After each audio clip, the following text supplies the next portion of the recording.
पिछली बार कितना हुआ था बताना, पिछली बार कितना हुआ था बताइए ना। अरे 52% था, 52% था पिछली बार। संगीत रागी जरा उनको जवाब दे दीजिए, गौरव भाटिया हालांकि विचलित हो रहे हैं, बता जवाब देने के दीजिए, लिए आप जवाब दे दीजिए। देखिए पिछली बार भी 44% वोट 43% के आसपास वोटिंग हुई थी, ये 52% वोटिंग नहीं हुई थी।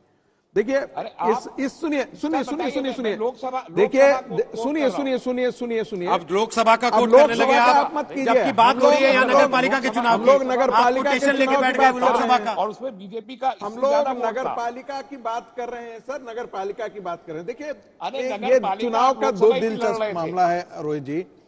देखिए इस देश के लोकतंत्र के लिए और देश के लिए पारिवारिक पार्टियां और रेडिकल इस्लाम दो बहुत महत्वपूर्ण खतरे हैं। मुझे लगता है कि भारतीय जनता पार्टी का यदि रहमानी साहब सुनते रहे ना, वो आपको सुनते रहे ना शांति से, अब आप भी सुन लीजिए शांति से। यदि भारतीय जनता पार्टी वहां जाती है तो मुझे लगता है कि एक नैरेटिव में, एक विमर्श में बदलाव आएगा। एक तीसरी बात, 10 सेकंड में मैं अपनी बात खत्म करूंगा। ये चुनाव के आंकड़ों से एक बात बहुत साफ दिख रहा है, ओवैसी की पार्टी ने किया हो नहीं किया हो, कुछ किया हो नहीं किया हो, इससे कोई मायने नहीं रखते हैं। मुस्लिम वोट एकमुश्त होकर के ओवैसी की पार्टी को मिला है, जबकि हिंदुओं का जो वोट है वो टीआरएस और भारतीय जनता पार्टी के बीच में डिवाइडेड हुआ है। ये एक सच्चाई है वहां पर, यानी कि मुस्लिम वोट जो है वो हमेशा कॉम्युनल आधार पर वोटिंग करता है।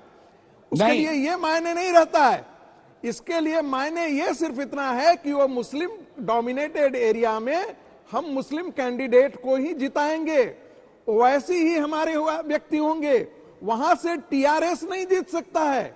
मुस्लिम डोमिनेटेड एरिया से टीआरएस जीत करके नहीं आ सकता है, और यही कारण है कि टीआरएस और ओवैसी की पार्टी के बीच में एक प्रकार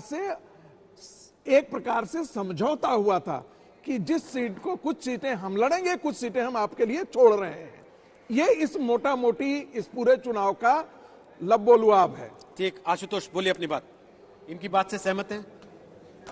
नहीं देखिए, मैं तो जो दो तस्लीम रहमानी कह रहे हैं कि ये बीजेपी और ओवैसी असल में मिलकर लड़ते हैं, एक दूसरे के पूरक हैं, जो पहले भी कहते रहे हेलीकॉप्टर में तेल ओवैसी के बीजेपी डलवाती है, इसलिए देखिए टीआरएस को नुकसान होता है, ओवैसी को नहीं होता, तस्लामी साहब बीजेपी कमा लेती है।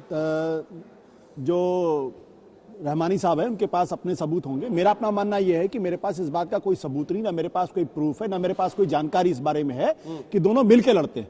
लेकिन इतना मैं जरूर जानता हूं कि ओवैसी की पॉलिटिक्स बीजेपी को सूट करती है और बीजेपी की पॉलिटिक्स ओवैसी को सूट करती है। दोनों एक दूसरे की पॉलिटिक्स से लाभान्वित होते हैं। ये इस चुनाव में बहुत स्पष्ट तौर पर दिखाई पड़ रहा है। लेकिन इस चुनाव में अगर कोई सबसे बड़ा विनर है, अब तक के जो आपके आंकड़े हैं उसके हिसाब से साफ तौर पे कहना चाहता हूं कि बीजेपी विनर है, टीआरएस सबसे बड़ी लूजर है।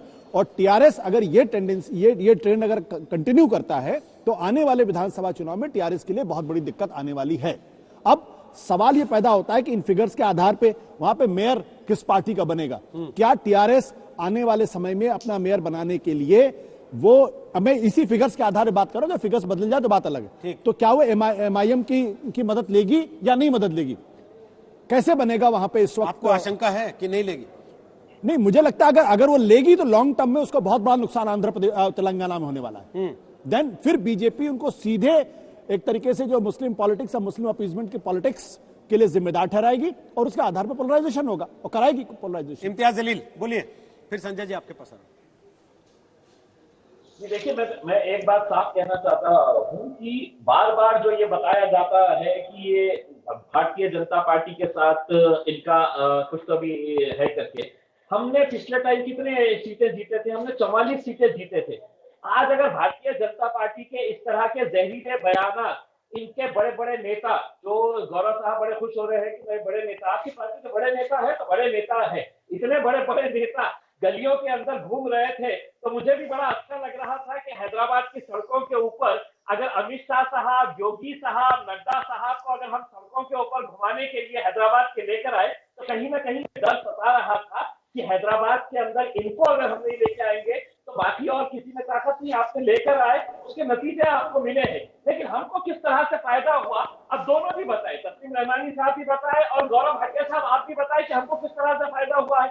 हम तो जितना थे, और हम जब गढ़ कहते हैं तो हाँ हमारा गढ़ है। हम तो आज भी आपको चुनौती दे रहे हैं, आपके किसी बड़े दिग्गज नेता को हैदराबाद के पुराने शहर से हमारे गढ़ से खड़े करवा दीजिएगा, आपको पता चल जाएगा कि वहां पर कौन जीतता है कौन हारता है करके। अब इलेक्शन अगर हम हमारे हिसाब से नहीं लड़ेंगे, आपके हिसाब से लड़ेंगे, आप कहेंगे कि नहीं मुस्लिमीन नाम निकाल दो, असदुद्दीन अवैसी साहब शेरवानी पहनना छोड़ दो, इम्तियाज जलील तुम शर्ट पहनना छोड़ दो, तो ये नहीं होने वाला। गौरव साहब, ये आप संविधान का तर्क दे रहे हैं, मुझे हंसी आ रही है आपके ऊपर। आप तो लॉयर है और आप स्टूडियो में आकर क्यों बैठे हैं? हम तो इतने सालों से वहां पर पीढ़ी दर पीढ़ी वहां से जीत कर आ रहे हैं।